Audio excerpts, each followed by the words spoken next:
একদিন আমরা সবাই দুনিয়ায় ছেড়ে চলে যাব। হয়তো কোনো গভীর রাতে ঘুমের ঘরে নিথর হয়ে যাব। আত্মীয় স্বজন শিউরে এসে কান্নায় ভেঙে পড়বে। কেউ গোসল করাবে, আবার কেউ কাফনের কাফড় ফুরিয়ে জানাজার জন্য প্রস্তুত করবে। সব শেষে কবরের মাটিতে শুইয়ে দিয়ে সবাই একে একে বিদায় নেবে। তখন আমি থাকবো একা, আর আমার সঙ্গে কি থাকবে? সঙ্গে থাকবে শুধু আমার আমল। কবরের অন্ধকারে মুনকার নাকির এসে প্রশ্ন করবে, তোমার রব কে? তোমার দিন কি?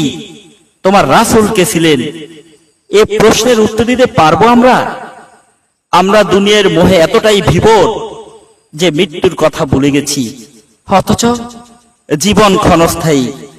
আজই সময় প্রস্তুতি নেওয়ার, নিয়মিত সালাত আদায়, আল্লাহকে স্মরণ এবং পাপ থেকে দূরে থাকা, আর এগুলোই হচ্ছে আমাদের কবরের সঙ্গী। তো আসুন দুনিয়ার মোহ ছেড়ে আল্লাহর পথে ফিরে যাই। মৃত্যুর সেই একাকী রাত আমাদের জন্য শান্তির রাত হোক। আমিন সুম্মা আমিন। ভিডিওটা কেমন লাগছে অবশ্যই জানাবেন।